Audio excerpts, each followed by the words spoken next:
شاعر او لیکوال فاروق فرده نن سبا څه ډول شاعري کوي؟ دا پوښتنه زموږ همکار محبوب شاه محبوب له ښاغلي فرده څخه کړې. فرده له 25 کلونو راهیسې په روسیه کې ژوند کوي. راځئ واورو چې فرده په اوس وخت کې کوم مسایل په شعر کې پالي او توجه ورته کوي. فرده صاحب که د خپل نظم او د شعر په اړه راته لنډ معلومات راکړي، ته څه ډول شعر لیکي؟ ډیره مننه محبوب صاحب. نشم کولی ووایم چې څه ډول شعر لیکم، ولې زه هغه څه لیکم چې هڅه کوم چې یو نوی شی ارائه کړم، یو نوی شی ټولنې ته وړاندې کړم.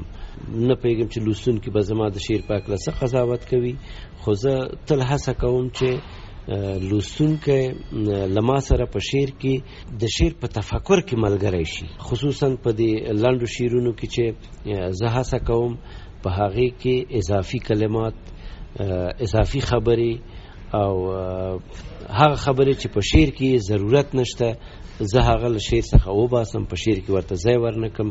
دا زما د کار یا د اوسني وخت د یو ضرورت په توګه هغه څه دي چې په شعر کې غواړم هغه څه وړاندې کړم چې د اند او د هاند یوه بیلګه وي. ته په افغانستان کې ډېر اوسېدلی، هغه وخت هم شاعري کړې ده او بیا کله چې له افغانستانه مسافر شوې روسیې ته لاړې، هلته هم شاعري کړې. هغه شاعري چې تا په افغانستان کې کړې او هغه شاعري چې تا په روسیې کې کړې، څه توپیر یې په منځ کې ویني؟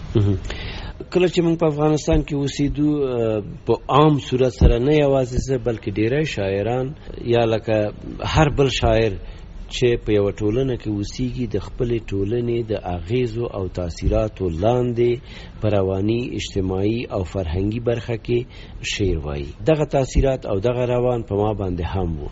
موږ د هغه وخت د یو سیستم خلک وو، د یو سیستم باندې لپاره متفکر کول او موږ د ژوند ټولې ښکلاوې د هغه وخت د سیستم تر تاثیر لاندې کتلې او د راتلونکي ټولنې ژوند به مو انځورول.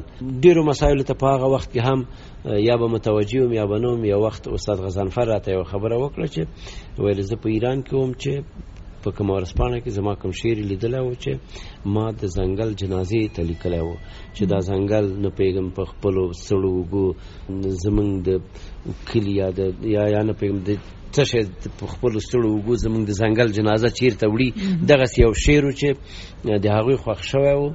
هغه وخت هم ما د سیاسي تفکرونو څخه لږ ګوښه شاعري کړې ده، که څه هم سیاستمدار وم، سیاست مې کاوه، په سیاست کې دخیل سړی وم، د شعرونه مې هم تر یو حده پورې په دې سیاسي سیستم کې شامل و. ولې ما هڅه کوله چې هغه وخت کې خپل شعر له سیاسي تفکرات څخه تر ډېره حده پورې جلا وساتم، ځکه دا جلا فکر دی، جلا شخصیت دی، جلا انګیرنې دي. په روسیه کې چې بیا لاړم، هلته نو د نورې نړۍ یا نه یوازې د روسانو د شاعرانو سره بلکې روسان ډېر بلا خلک دي، ډېر شعرونه د نورې نړۍ د شاعرانو یې هم ژباړلي دي.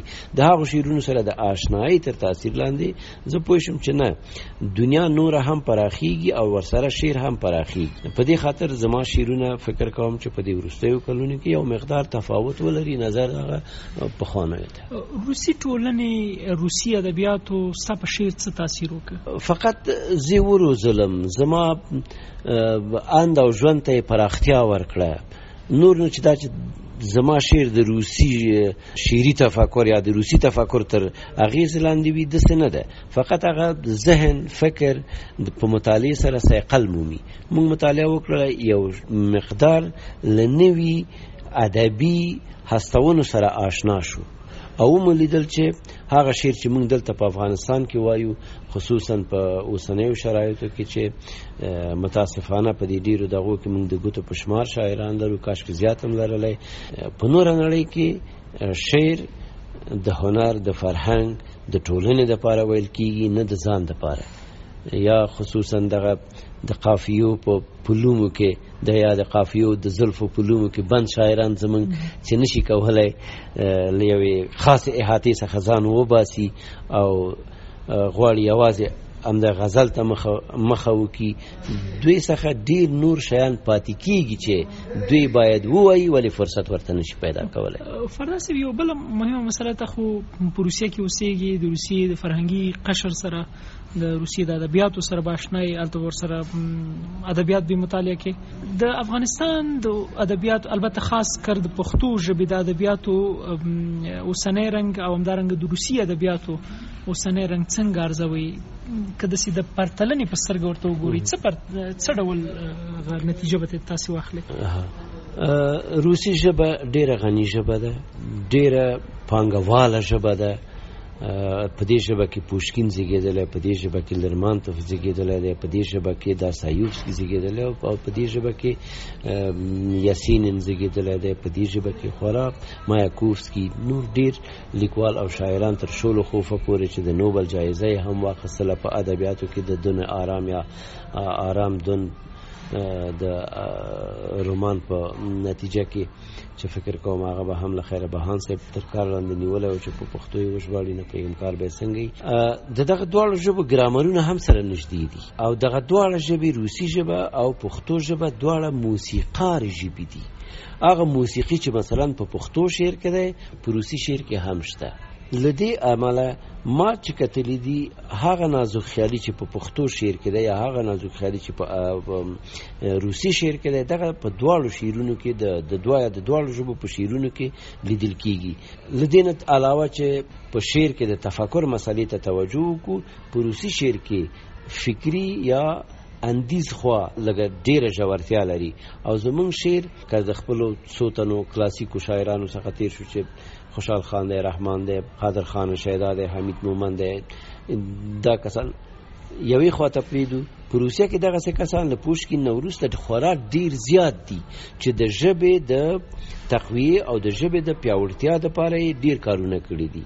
زه همیشه دا وایم چې په هره ژبه کې شاعر ژبه تقویه کوي، ځکه شاعر هغه څه ژبې ته وړاندې کوي چې یو ژبپوی شاید مخالف وي.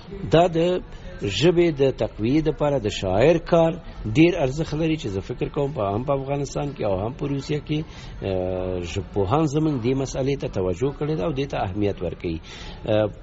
هره ژبه په خپل ذات کې په خپله حوزه کې د اهمیت وړ دی. د پښتو ژبه په خپله حوزه کې او روسي ژبه په خپله حوزه کې، ولې مقایسه کول د دوی لږ ګران کار دی. مګر دا خبره زه کولی شم چې دغه وجوهات لکه د موسیقۍ درلودل، په ډېرو ژبو کې موسیقي نشته، ولی په پښتو کې او په روسي ژبه کې یا زمونږ دري ژبه کې هم دا موسیقي شته. دغه د موسیقۍ یا د موسیقیت مشترکات دي چې په دواړو ژبو کې لورای لیدل کېږي. یو بله مسله، کله چې تاسې هلته په فرهنګي غونډو کې برخه اخلئ، کښېنئ، خپل شعرونه وایي، پښتو نه یې روسي ته ژباړلي، په هغه ترجمه یې وایي، او هغه فکر او هغه محتوا چې دلته په اوس وخت کې یعنی اړتیا په افغانستان کې ورته لیدل کېږي، یعنی فکر افغاني وي، دا کله چې تاسې هلته ولولئ روسي لیکوال واوري، د هغوی هغه تاثرات څه وي؟ داسې کله در سره شریک شوي دي؟ ډېر زیات شریک کېږي.